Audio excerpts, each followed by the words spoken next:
Here, it's Kanye and his wife at a global event. Wow. At the Oscars, Kanye's wife wore basically nothing and everyone thought she was crazy, but hold on a sec. Twitter users are calling Kanye the woman controller, screaming he's turned her into a walking billboard. But you know what?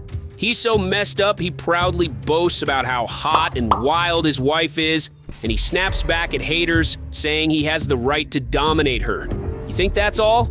Check this out. In the past, he snatched the mic from Taylor, tweeted crazy stuff, and dropped a shocking Super Bowl ad. I dug through Rolling Stone, Forbes, and deleted tweets to expose how Kanye personally hit the self-destruct button on his career.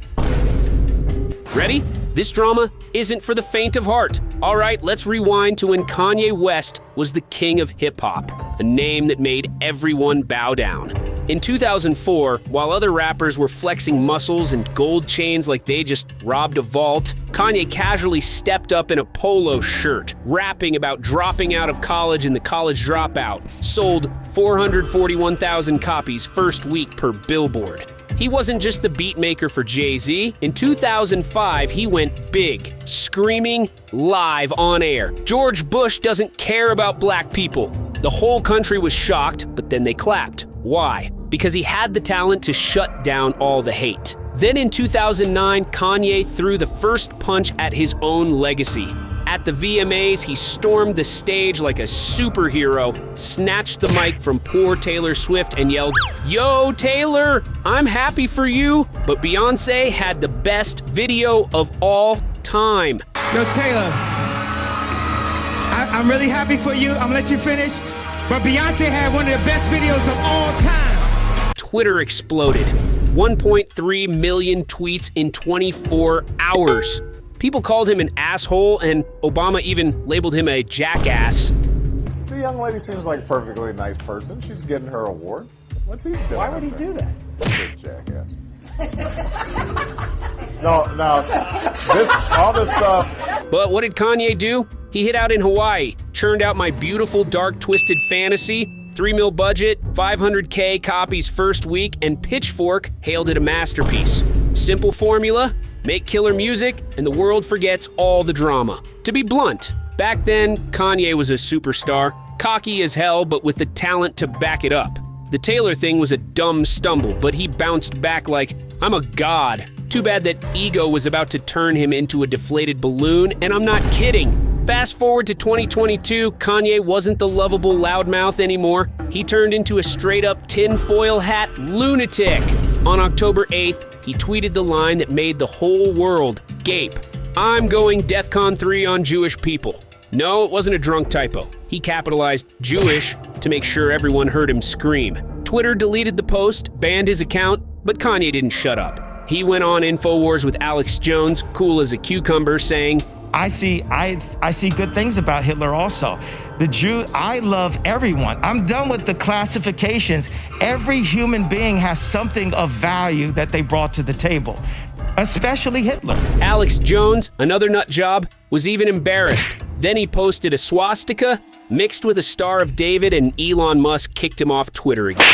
What happened? Adidas dropped him on October 25th, 2022, and his net worth to plummet to $400 million. Balenciaga, Gap, CAA, everyone bailed.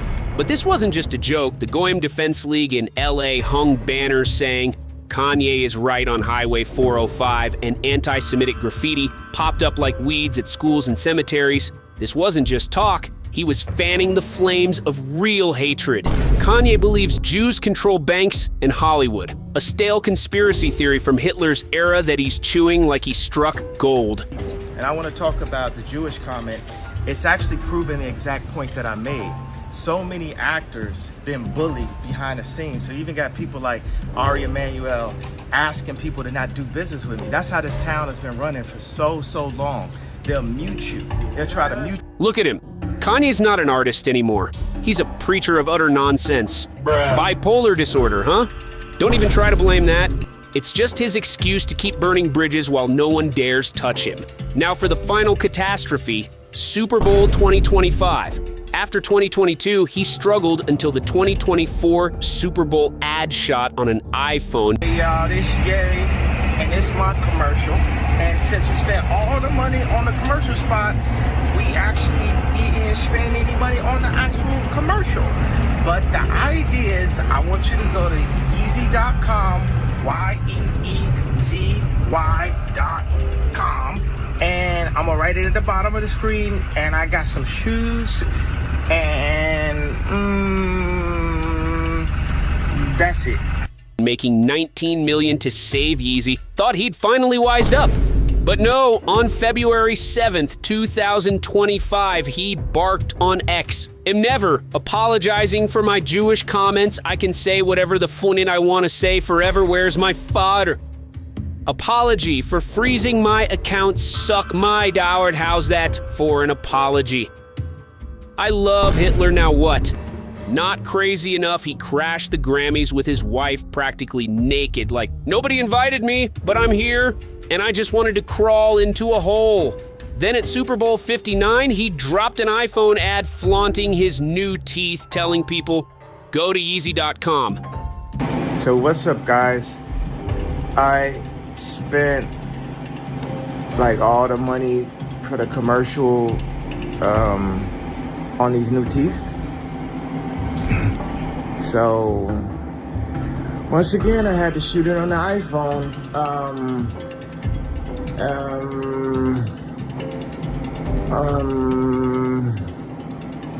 Go to Yeezy.com. After that, he wiped out all products and replaced them with HH01 swastika shirts, short for Heil Hitler. No joke. Shopify shut down his site on February 10th after the shirt sold out, but the cash was already in his pocket. And get this, former employees sued him for harassment and anti-Semitism. He texted, "Welcome to your first day working for Hitler, per The Guardian." Travis Scott, Tyler the Creator unfollowed him, and Ty Dolla $ign erased all traces of Vultures like he was fleeing a plague. As for music, Vultures 1 had Carnival hit #1 on Billboard, but lyrics like, "How can I be anti-Semitic when I just slept with a Jewish girl?" made me want to delete Spotify. Vultures 2 was trash, AI-generated, soulless, Kanye rapping like he's about to nod off.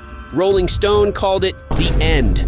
From Runaway, that used to give me chills, now he's just a Nazi shirt salesman with beats that sound like kids' toys. Kanye didn't just dig his own grave, he dragged the whole world into his mess. After DEFCON 3, the ADL reported banners, flyers, and anti-Semitic graffiti all over America. He wasn't joking, he started a war.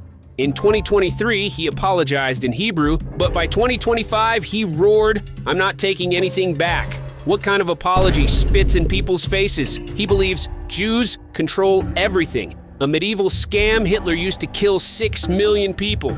Oh, and by the way, Hitler hated black people too, killed at least 2,000 of them. How do you defend that, buddy? I used to be obsessed with graduation, used to groove to Gold Digger. But now, listening to Kanye, all I see are starving kids in concentration camps, 6 million people killed by the guy he calls valuable. He's not a hero anymore. He's a clown in a Nazi hat. You still listen to him? Up to you. I won't stop you. But if you buy a swastika shirt, sorry, I'm just calling you one thing. Idiot.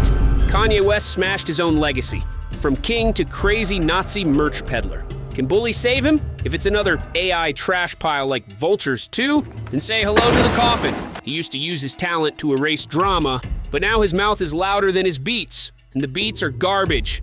Lesson here, don't let your ego turn you into a joke. Talent can't save a toxic jerk. Want more celeb self-destruction drama? Sub this channel now. I'll dig up more juicy scandals. Drop a comment. Are you still listening to Kanye or have you thrown him in the trash? Be honest, I'm waiting for your answer.